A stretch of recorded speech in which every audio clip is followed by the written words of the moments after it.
ችን እንዴት ናችሁ? ሰላም ናችሁ? ሰላማችሁ ብዝት ተበለልኝ። ጤና ስራ ይጠብቃችሁ ይጠባብቃችኋል። እንዴት ናችሁ እናንተ? እኔ በጣም ደህና ነኝ፣ እግዚአብሔር ይመስገን። ዛሬ ጥሩና ለወንዶች የሚጠቅም ምክር ይዤ መጥቻለሁ። በደንብ ስሙት እሺ። ወንድ ዲያስፖራ ያገቡት ወንድ እንደዚህ ነው መጨረሻ ልብሳችሁን ጠቅልላ የምትዋጡ መጨረሻ ማለት ነው። ዲያስፖራ ያስገባችሁ ለብር ወይ ለሷ ቤት ብላችሁ የምታገቡ ወንዶች መጨረሻችሁ እዩ እንዴት እንደምታስወጣችሁ። አሸማር ከፉን ጅርጅርቱ ሁርደፍተው ተክየ ጃለተሙፍ ከበጀሙ ነገ ሀዋቀዮ ስኒፋቱ አከም ጅርተሜ ነጋ ኬሰኒ egaa akka guyyaa har'aa kana masiihaadha eebbisaa maal qabattee dhufte hoo jettan wanta nama ajaa'ibuu fi wanta nama garramuudha jechuudha. Dhaamsa yookiin gorsa ajaa'ibaa takka ijoollee dhiiratii fi innillee maalidha hoo jettan akkuma viidiyoo irratti argaa jirtan mucayyoon kun jechuudha diyaasporadha. Mana qabdi, mana viilla zanaa jedhee ijaarrattee qabdi jechuudha. Abbaan manaa kinoo ka Facebook irraa faacota suuraa postotaa oolee ilaalaa oolee galuudha gaafa jedhu gubbaadha gadi ilaaltee too akkanatti kinoo carqii isaa guurtee darbitee fi caammaa keessa fudhattee gara mana keetii lixiyyattee maaliif kun ijoollee dhiiraa shamarran keenya guyyoomsanii mallaqa isheerraa nyaatanii sii du'ee maalisii ta'ee jedhanii mana ishee gurgursiisuudhaaf itti dhiyaataniif gorsa yookiin barumsa adda ajaa'ibaati jechuudha. Maaliif shamarran keenya kun garaan isaanii bishaan jechuudha dubartoota. Yuwwaadha bakka lapheen isaanii qulqullummaa qabu, jibban qabanii, soba hin qabanii laphee isaanii irratti dhugaadhaan deemu. Shamarran hundallee miti garuu shamarri keessallee sobaanis nama faana deemu ni jiru. Garuu shamarroonni akkanatti biyya namaatti guggubatte mana namaa ija namaa ilaalte haadha ormaa ilaalte ijaan garafamaa biddeenaan ormaatiin garafamaa hojii haadha ormaatiin boqannaa malee irriba malee bulaa gaafa si mana kana ijaarrattu firri jalamaatiin mallaqa jalaa balleessaa gimmaashuma irraa haftee mana akkana gaafa ijaarrattee jettu ajjireen kiyya kaa mana ijaarratee hin qabu kan duraan dhalachuu ishiituu hin beekne jechuudha. Bareedduu koo jedhaan yenee qoonjoo jedhaan suuraa ishii Facebook irratti gaafa argu isheen gaafa bakka isheenis bakka tarii manan qaba jedhaanii viillaan qaba jedhaanii qabeenyan qaba jedhaanii sobee jedha jechuudha inni. Gaafa achi ilaaltu ishiinis bakka qabeenya isaa ta'u rakkoon qabu walitti dabalannee waliin jiraanna gaafa jettuuni hin galti bakka. Waa hunda si sirreeffattee bakka gaafa galtu haguma si argutti yaadeeraa bakka minaamina ni jiraa miree wantoonni janajjana wantoonni waliin jedhamu. Haguma bakka si hammadhee si waliin ciisu jaalala kee fuuli kee shittoo sanii shurrubbaa kee sandarrattii korra godhee bakka minaamina jiraa miree wantoonni janajjanaadhaaf ta'an jechoota kana fayyadamee bareeddu koo simbu qabeetti koo bakka abaabbalee onnee ishii seena jechuudha. Mucayyoon tun amma jaalattee miti akkanatti ammanaa isaa baarattu gubatteeti bakka mana kana akkamitti akka ijaartee fiddee fi akkamitti akka ija namaa duratti hojjettee dhufte waan beektuuf akkanatti namicha kana manaa gadi ariiti jechuudha. Shamarran keenya yeroo jaalala nutti fakkeessanii gowwummaa qabna lapheen keenya daddafee bakka nama saniif booji'ama. Jechoon inni jedhu dhugaa nutti fakkaata. Sobni nutti dhugaa nutti fakkaata. So mucayyoon kun amma dhugumatti fakkaate jaalalli isaa dhugaatti fakkaate jaalattee gaafa baqqaa fudhatanii waliin jiraachuu eegalanii inni mana hin oolu dhokattee ilaalti jechuudha. Ishiin bilbila isaa xalafatte ala hiriyoota isaa faana oolee tiktookii faarra oolee feesbuukii faarra shamara galabaxaa oolee bakka laaltee namni kun jijjiiramaa homaa hojjetee illee nama barsiisuudhaaf karoora hin qabu manan gaafa dura nan qaba jedhe sanillee hin qabu majammaraa beetaalee nyaale ሰውዬው በቃ ያለ ምንም ዜሮ ነው በቃ ባዶን baadodha. ከዛ ሙጨዮንቱ ላልቴ ጉባቴ ጋፈ ጀቶ carraan isaa kennite gaafa inni galu eeggattee fotosaa qopheeffattee booqarraayi mana miila irraa gaditti darbuudha kaa kophee isaa guurrattee galuu malee carraa biraa qabaare dhugaa isinitti namoonni mallaqaaf gaafa nama jaallattanii dhumni keessan kana ta'a sirriitti xinxalaa dhugaa warroonni dhiiras ta'e shamaras ta'e fakkeenya ta'a viidiyoon kun barumsa isinii ta'a. Maaliif jaalalaaf gaafa sababeeffannee jireenya nama tokkootti tokko kaasii taphannu dhumni keenya kinoo akkana. Akkuma argaa jirta viidiyoo kanarratti. Baxaami yasaazinaal. እውነት bakka amma mucayyoo akkasitti abaabbalee gaafa jedhu maal jettiini bu'aan ani ati naa buustee hodii kee bakka garaa keetitti nyaata garaa keetitti naqu malee bu'aa biraa naan qabdu jettee. Nyaata badheetti gadi quufamee gad naqamuuf natti dubbattaa gaafa jedhuuni siif kennee si nyaachisee of deemtee feesbuukii irratti hanbalaattatu irra gandaatti gadi naquu naa wayya jetteen jechuudha. Dhugaadha hin gubatti bakka jaalala keessatti ishiin kophaa ishee akkasitti mana kana ijaarratte dura mana qaba jedheeni manni hin jiru. Amma manni sun hin jiru bakka inni hojii hojjedha gisee duraa jedhee janajjanni sun hojii sun hin jiru ari'amuun amma ka mana viillaa keessa bahuun amma ka mututtuu isaa guuttatee galuun ka amma bakka gisee gannaa kanaan jedheella gisee dubartoonni dhiira badheedha isaaf warqitu bara biyyatti deebi'ee biyya keessa jiraate.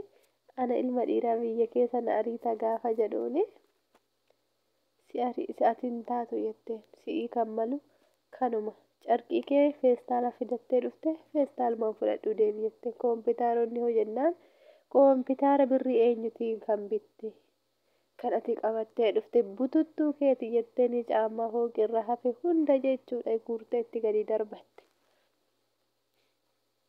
Kana booda si arguu hin barbaadu. Jireenya koo keessa akka ati seentu hin barbaadu. Badeesi jettee. Ariite hin ari'ame akkasi. Maaliifan viidiyoo kana hojjedhe beektu? Ni jiru jechuudha. Dhiironni illee noormaalii dhiira hundallee miti. Dhiirri walakkaanii kan mallaqumaaf dubartoota barbaadan jira. Amma fakkeenya dhiirri tokko Itoophiyaa keessa taa'ee shamara asii janajjana. Shamarri Itoophiyaa keessa jirtu immoo abbaan manaa dhabdee gaa'ela dhabdee teesse. Mee dhugumatti daariidha yoo barbaade shamara biyya keessa jirtu sana waan qabnu waliin nyaanne guddanne oduu kan jedhu taate ishee biyya keessatti rakkattu sana abbaa manaa malee ilmoo malee teessu sana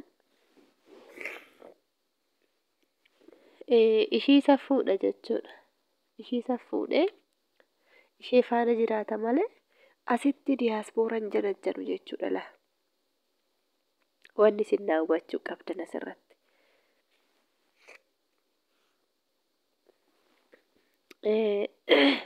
በጣም የሚያሳዝን ነገር በቃ ይሄ ነው መጨረሻችሁ። ዲያስፖራ ቤት ያላት ያገባ ወንድ በቃ እንደዚህ ጫማ ይዞ መውጣት ብቻ ነው። ሌላ አማራጭ የለም በቃ። akkasuma shamarraa diyaaspoora kan fuute maammadooni kan mana qabdu kan qabeenya ishii jaalattee fuute dhumni kee akkanumatti kophee qabdu gurgurrattee bahuudha la. Carraan biraan jiru la akkanatti bituttuu qabdu si darbite. Feestaalillee si nambistu la darbiti gadi si la. Akkanatti gurgurrattee bahuu bichaadha carraa biraan qabdu. Kanaafuu mallaqa jettanii naman jaallatina. dhiira ta'e shamara ta'e ማንም ቢሆንም ለብር ብላችሁ ሰው አትውደዱ። በቃ እውነተኛ ፍቅር ካልሆነ ይቅር በቃ ወጃላኒ ዱጋ ሂንጅራትን ሃሃፉ ዛሬ በቃ ይሄ ምክር ለሁሉም ሰው ለብር ብሎ ሰው የሚያወደዱ ሰዎች ይጠቅማል ብዬ ነው ይዤ መጣሁ ወደ እናንተ። ላይክ ሼር ሰብስክራይብ አትርሱ አደራ።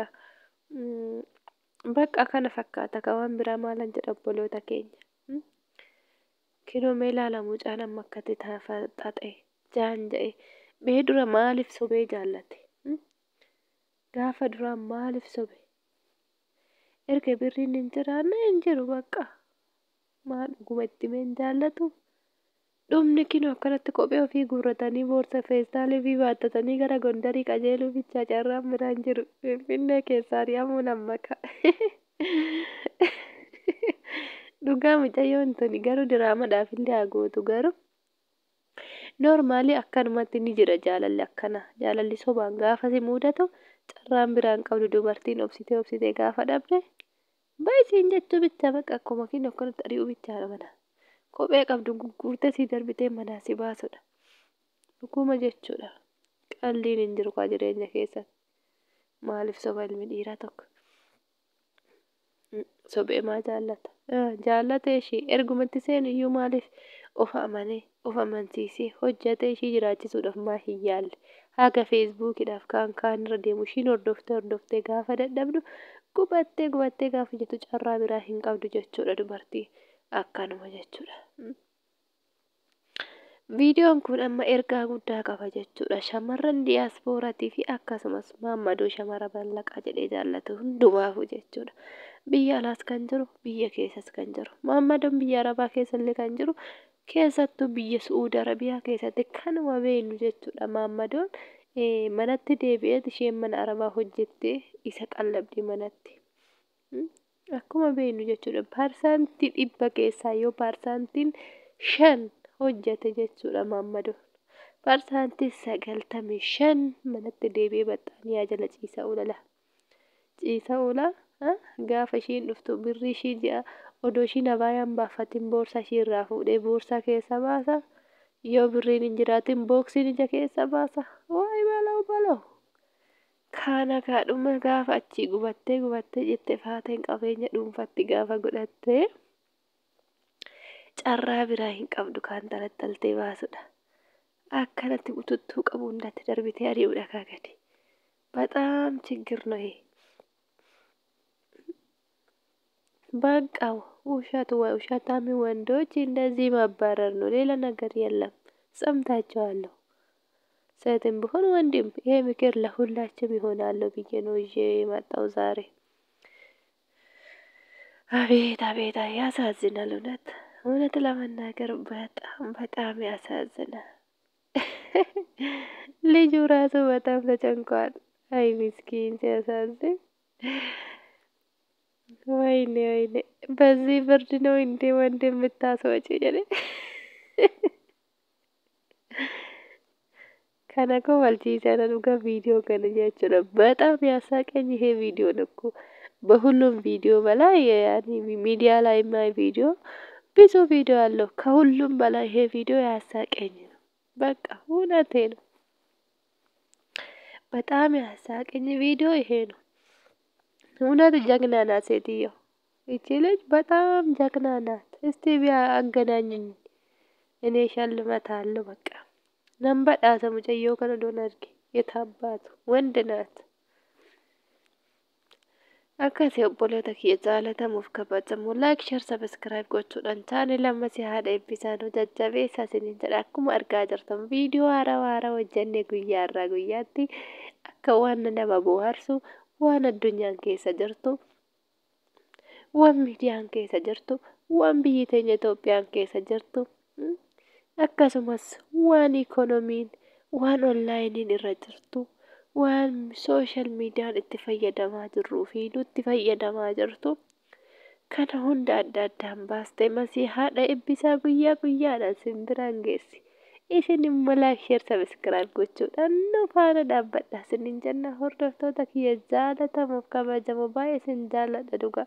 Warroonni haga ammaa gaafa yuutuuba chaanela koo kanatti akka jedhee kireet godhuurraa jalqabdanii haga har'aa oduunan ifatiin osoo na hin nuffin osoo sheeridhaan bilbila lamaan bilbila tokkoon waan qabdaniin nafaana taataniin jajjabeessaa turtan dhugaa baay'ee naaf galatoomaa isiniin jedha. አመሰግናለሁ ላችሁ ከልብ እወዳችኋለሁ። ላይክ ሼር ሰብስክራይብ አትርሱ። አመሰግናለሁ የኔ ፍቅረኞች ታንኪዩ ብያለሁ። akkasiniin jedha hordoftoota kiyya ulfaadha isiniin jedha dhugaa jecha isinii hin qabu. ለሁሉም ወንዶች ደግሞ ይሄ ቪዲዮ ይጠቅማቸዋለሁ። ሼር አድርጉና ዓለም ላይ ያለው ውሸታም ወንዶችና ውሸት ፍቅር በውሸት ፍቅር የተሞላ ወንዶች አደርሱልኝ በቃ akkasumas maaliif dhiira sobaan nama jaallatu dhiira mallaqaan nama saalatu dhiira shamara guyyoomsu viidiyoo kana sheer godhaa biraan gahaa goonni shamarraniis kinoo akkanatti dhalattee jirti. በጣም የሚያስደነግጠኝ በጣም ደስ ያለኝ በጣም ጥሩ የሆነች ልጅ በጣም ጀግና የሆነች እህታችን በጣም አመሰግናለሁ። ደስ ብሎኛል። እቺ ልጅ ጀግና ናት። akkasiniin jedha hordoftoota masiihaa eebbisaa warri shamarraatis warri dhiiraatis viidiyoo kanarraa ergaa guddaa argattan jedheen abdii qaba. maalinni ergaan isaa jedhee namoonni tokko muufachuu dandeessan garuu kun nama muufachiisu kuni barumsa nuu ta'a.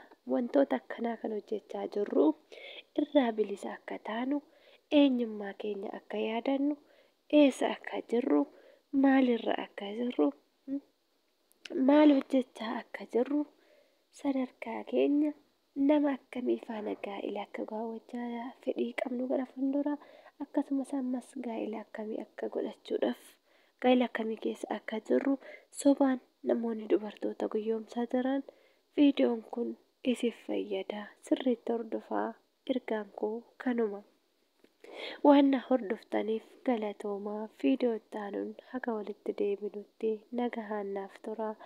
ላይክ ሼር ሰብስክራይብ gochuu hin irraanfatinaa. ummata koo oromoo qaalii kan isin jaalladhu fayyaanaa ta'a.